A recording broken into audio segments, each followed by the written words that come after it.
You know, for years, Mercedes owners have found ways to make their cars sound decent. Notice I didn't use the word good. A little muffler delete here, maybe a chop of the resonators there, and boom, you've got a deep, aggressive growl. And to be fair, it kind of works.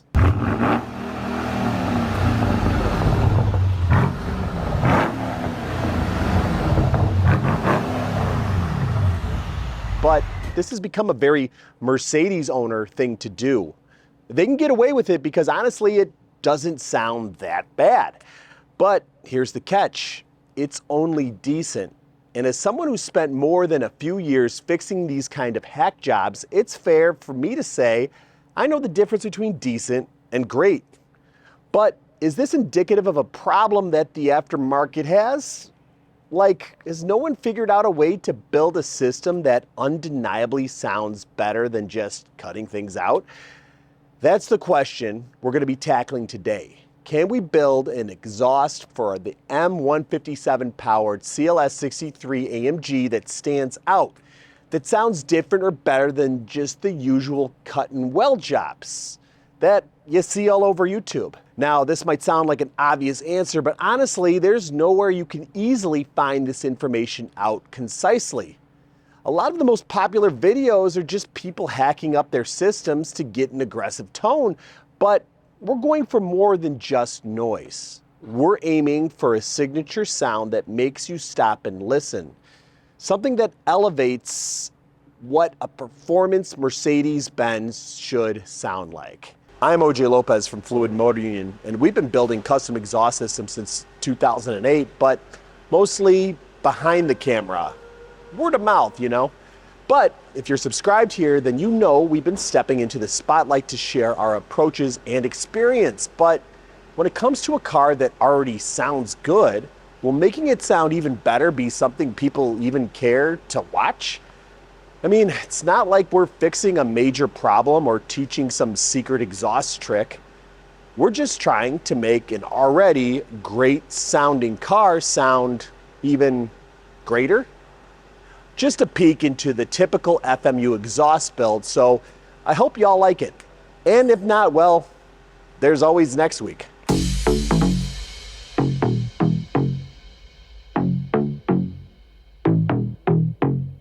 Now let's talk about the heart of this car, the Mercedes M157 engine. For the uninitiated, the V8 bi-turbo was a powerhouse, and it was the obvious evolution of the already legendary M156, the naturally aspirated variant, but with a pair of turbochargers strapped on for good measure. Mercedes fans have had their reservations at first, worried that the turbos would kill the growl and the raw power of the naturally aspirated V8. But engineers at AMG managed to create something truly special here. The M157 roars like a lion at idle and still delivers a filthy, menacing note that only gets better when you hit the gas. This 5.5-liter V8 is capable of producing 557 horsepower in the higher spec models, and the torque? A gut-punching 590 foot-pounds that'll make you question everything you thought you knew about turbo engines. It's not just about horsepower for those freaks out there. This engine has something for everyone. You've got turbo whine for the boost addicts, a beefy growl for the V8 lovers, and enough refinement to satisfy the luxury aficionados. It's a masterpiece of force induction, and even though it doesn't rev as high as its naturally aspirated predecessor, it makes up for it with sheer force. And now we're tasked with creating an exhaust that speaks to all of those aspects, one that complements the turbos while maintaining that signature AMG aggression and keeping the cats on there. No pressure, right? So before we dive into what we're gonna build, we need to take a listen to the customer's CLS63 and hear what it sounds like in its current situation. Spoiler alert, it's already pretty good, but we think we can do even better. Let's give it a listen, and then we'll break down exactly what changes we're gonna make to take it to that next level.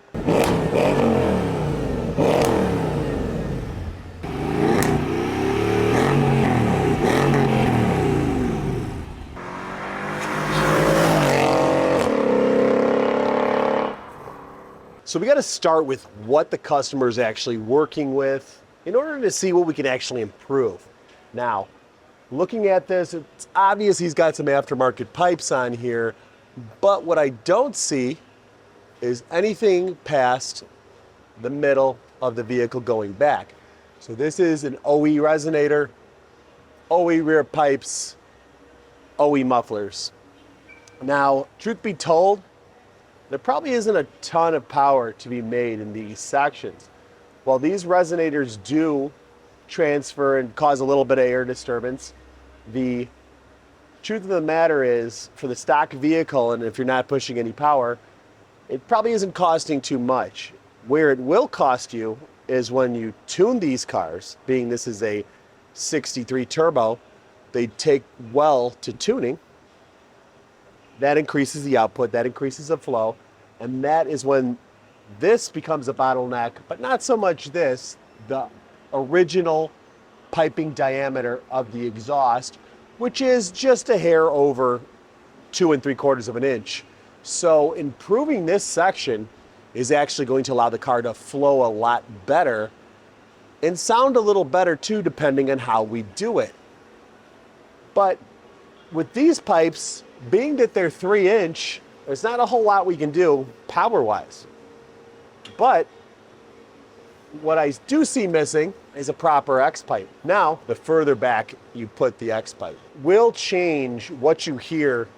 In our experimentation in the earlier days, we found that keeping the X pipe closest to the front did what we needed to do, balancing the two sides, balancing the exhaust pulses, and creating a more exotic tone, as long as you didn't put it too far back. The further back you put it, the more it ends up sounding distorted, sounding a bit raspy, and you want to keep that out. You want to have the point where the two airflows hitting each other, do it as early in the vehicle as possible, and then allowing the piping and the rest of the sound muffling to clean it up going out the back. A lot of you have been asking, have you played with dual X pipes? We have. We saw no performance gains, and pretty much we would always get the same result of it sounding very similar to if we just put one X pipe as far back as we could get it. We even played around with some X pipes in the extreme rear end, and it just sounded very unclean is the best way I could put it. So back to what we're gonna do up here for the front. 3-inch is gonna give us all the power we need, but we might be able to bump these up, especially in this area up by the turbo. And as you can see, that necks down to the turbo outlet size quite a bit. The further that necks down, the lower the gains will actually be. So if we can expand that gradually coming out, we won't actually be restricting as much, and it'll allow the pressure to come out more evenly distributed, a little bit quicker, and frees up a little bit more flow, especially when that turbo gets going and it's trying to now push more boost out of it. So the plan here, step these pipes up, maybe 2 or 3 times, and depending on what his future power goals are, we might even run something a little bit bigger than 3-inch. Run that to the X here as soon as we can. We might even cut these in just a hair to give us an actual better chance at getting the X a little further forward to get back into a straight section to then allow us to get to our megaphones and have proper distance to actually have those work. The longer you have the megaphone, usually the more change you can elect in the exhaust. And then we're still talking this over with the customer, but we're probably going to step this back down before we get to the rear mufflers. Now, while I usually like doing a dual can resonated setup, he might want to go with a valve. So we might end up actually doing a single resonator, Y split to a valve. We're trying to see kind of what we can fit in here and what works with the customer's budget. But we won't know until we're back in this section the true cost of this because of the complexity. We have an idea, but that can vary by a few $100, and that might be enough to make the customer not want to proceed with the exhaust. But the thing I noticed, and the thing that drives me nuts, look how far out these tips are. They're kind of sticking out way too far, and that's because of that exhaust that he's got up front there. However that was installed and welded up, it pushed it out just a bit. We're gonna get that tucked back in there, squared up real nicely, and have this thing with OE looking tips, but sounding like an animal. All right, so we're moving along in the process, and we've got part of the exhaust done. Now, we actually are adding cats to this system, and they're high flow race cats where we didn't have cats before, bumping up the diameter in order to try to accomplish a little bit more flow in conjunction with the ECU tune. So here, coming from the cat, moving down, here's our expansion back at this point, a step we'll call it. And again, anytime you step up, you can split the exhaust pulses depending on how the step is, but we went with a more smooth transition into a flex pipe, and the flex pipe gives us a little bit of flex and movement. For exhausts that get pretty hot, and we know there'll be a lot of expansion, they tend to work pretty well at keeping welds from cracking, other things along those lines. And it all depends on how we have the mount. But here's where we start to get to the part of the system where things get tight and tricky, and we kind of got to figure out how we're going to create the best sound.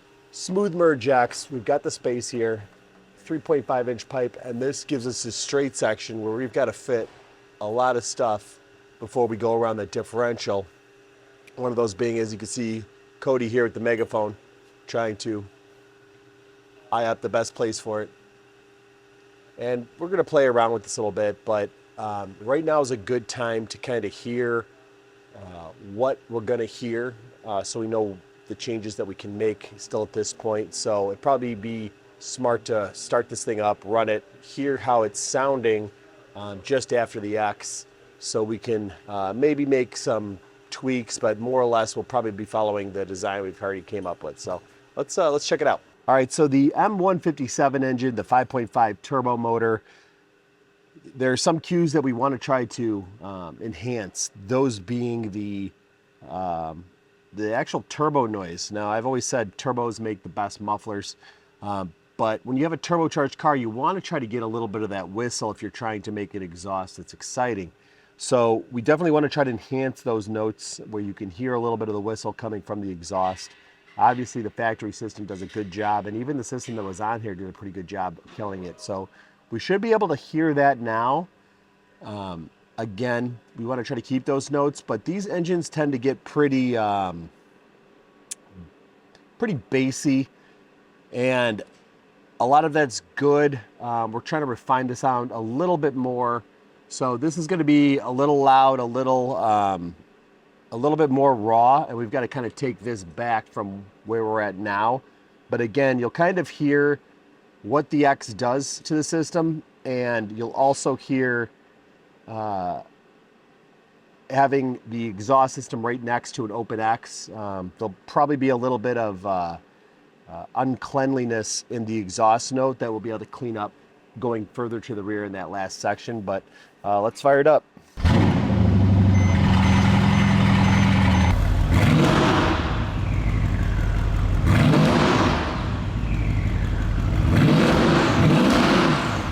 So this is a big part of our exhaust building process where we'll hear it at different stages of the exhaust being down and complete and kind of make our decisions based on that. So it's not just a throw some pipes in there, see what happens. Already I can tell that this thing has a lot of depth to the exhaust, so I don't need to do anything to enhance the depth. If anything, we want to try to take it back down, and we're going to be able to do that in the rear section with how we play with the piping transition back to the tailpipes, as well as the megaphone, which should enhance the higher tones and probably a bit of the turbo whine and whistle that it has. So playing it from the rear section, we're gonna take a lot of the rawness out of this thing and try to make it a little bit more Mercedes, a little more classy, not so raw, you know, is really what we're trying to remove. some people might be into that, but at the end of the day, it's still got to be a Mercedes. All right, so the exhaust is mostly mapped out, planned out, and getting to this rear end is presenting us with a bit of a challenge. And I'm gonna let Cody kind of tell you what we're dealing with when trying to finalize this exhaust, dealing with the tips here. So the customer stated that he wanted to keep the OEM tips, and since the OEM tips have a 2-inch outlet and we're running 3.5 inch, the muffler section we can run into a 3-inch. But it sounds so good right now with the 3-inch exit. We might have to eliminate some of that good sound and terminate down to 2-inch. It should still sound super good, especially if we kind of tee off, do a Y pipe, do 2 exit, and it's not going to hurt any flow or anything like that. It's just trying to fit a Y pipe in there is going to be kind of difficult. So basically, we've got a straight shot here, and if we were doing something else different with the tips, I'm sure it'd be a lot easier. I don't know if you guys remember, the tips were kind of sticking out before, so we definitely want to keep them tighter to the body this time around. And you can see it's a straight shot, at least for this tip. So really the challenge here, I'm not so much worried about the neck down as long as it necking down happens after the Y. But having another Y so close to the end, and potentially where we put that Y or how we have it. So if you've got like a 90-degree junction, that's gonna kind of play with a little bit of the sound and induce a little bit of like uncleanliness there. A lot of people have made comments about using Helmholtz resonators and whatnot, and they fail to remember that a resonator, especially like the Helmholtz, which is basically a tube that goes on the side, and it acts as a chamber to kind of dial out drone. While that works great for dialing out drone, that 90-degree intersection induced a buzzing noise into your exhaust note. And while you've now gotten rid of the drone in a certain area, you now have an exhaust that doesn't sound as good as it possibly can. Why do I know this? Because we played with those for a long time, and they did great on getting rid of drone, but they'd always have an unclean exhaust node.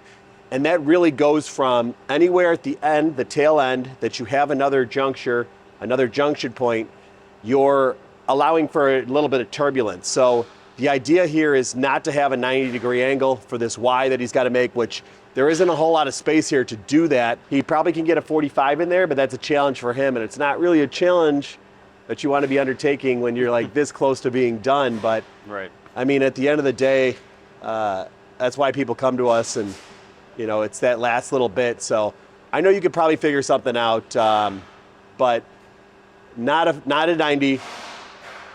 We need a Y, and then we probably want to step down immediately after that Y, depending on how you do it, because I think in actuality that'll end up controlling a little bit of the drone, that last little necking down. Right. And hopefully because we won't be hurting flow at all by splitting into those two, especially with that short of a distance. But depending on how clean of the transition you get in there is going to not induce an unwanted tone, some unpleasantries. So I think you can get it done. I know it's not what you want to be doing, especially this close, but you'll come up with something. You always do. So yeah, let's see what that is. All right, so it looks like we're all wrapped up, and haven't heard this thing other than before when we had the X. I haven't heard the rear section, but I'm pretty anxious to see how this thing sounds. But we got everything we want, and you got in the Y pipe that we were a little bit worried about having to deal with. So I'm pretty happy with that, especially with how it came out. We did not have to go to a 90-degree merge, and that's a nice smooth transition. So we shouldn't induce too much, turbulence there to affect the sound. But I mean, you got everything in here. Yeah, it was definitely kind of a squeeze getting that side in there. But this side, it has a nice little cutout, worked out perfect for this side. I think people will underestimate what this long section here is going to do for balancing out that X, having this nice straight, and then these megaphones, I'm real interested. Like, you got them up in there. a lot of times having the megaphone up front will give you the pitch, but then you don't have a straight section to, balance that back down. So you can kind of hear some of the pressure drop of just having that open expanse, which is why I don't usually like running chambered mufflers, because you drop into this big area. But you do pick up tone using the megaphone. So it's kind of a balancing act. And the further forward you have it, the more it needs to be balanced out at the end. But as you see, you've got these long straight sections, and then we go into the resonator. So that'll be interesting to see if we nailed it with this configuration. But I mean, the 3.5 inch, probably a little hard to get it in there, and actually might be a bit overkill for that rule I like to go with. But again, that's a rule that balances out power and sound, allowing us not to create too much drone in these systems. And we're controlling that by having the step downs for the rear muffler, as well as the tips you're stepping back down to too. So I think drone should be pretty manageable when all is said and done. But I'm also excited to hear, because we did a few step ups from the front. Obviously what is that, 2 1/4 coming out of the turbo, if that? Oh, coming out of the turbo, yeah, it was. It necks down quite a bit. Yeah, so yeah. Turbos are a little different because they really just need. I've said this plenty of times, but they just need about 18 inches of a tapering diameter tube to make their best power, as long as you're not dumping it immediately after the turbo. So that step up before the cat might give us actually a little bit of a, pressure wave change, which actually could add to the tone of this car. But I don't know what to fire it up and see. So let's get it down and see what happens. Mercedes has an infamous cold start, so we're going to hear this thing. It's probably going to be a bit loud with that sizing diameter, but it should dial down pretty quickly. But we're going to find out.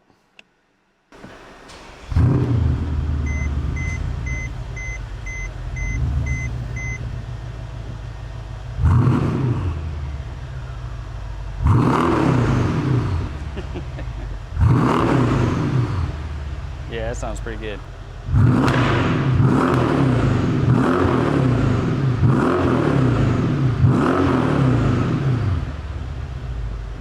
I gotta say, man, that thing sounds like really clean.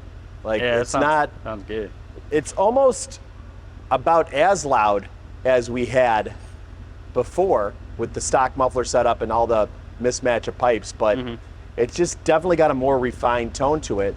And I'd say a little bit more depth too. Yeah, you definitely hear it's a little bit more deeper, and it's a whole lot more clean.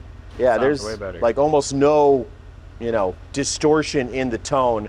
Just a lot of depth and bass, but inside the car, it's not really anything that you wouldn't expect on a performance Mercedes. No compromise here. So we got to hear it under load. So Yeah, let's take definitely. it Let's out. go.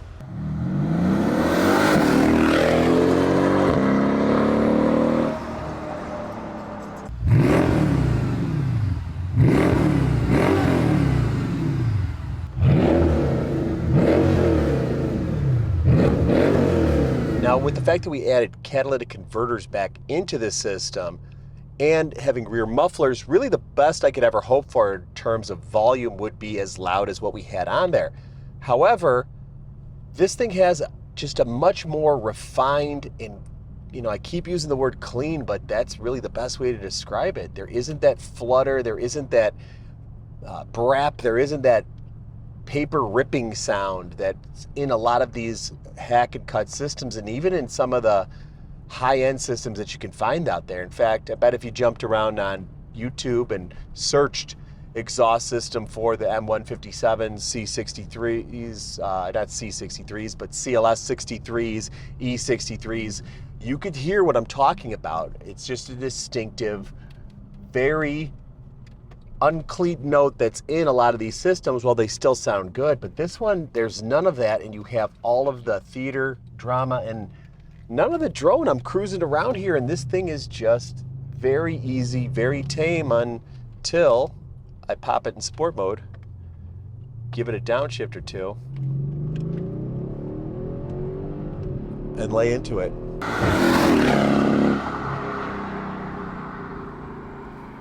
So now that you've heard it, we've shown you what we've done. But the real question is, Did we manage to make something better than your typical muffler cutting, resonator deleting setups that flood the internet? Sure, it wasn't about fixing a glaring problem. This car already sounds good. But we're here to ask, could it sound better? And I'm leaving it up to you.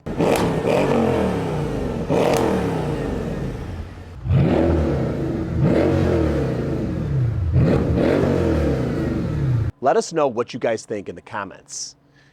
Does this exhaust make the case for a more refined approach, or is hacking it up still the way to go? At the end of the day, we're just trying to make these cars sound their best, and with your feedback, it helps. So leave a comment.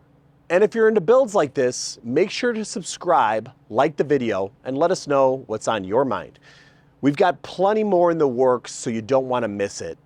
But until then, stay loud, stay curious, and hopefully we'll catch you next time.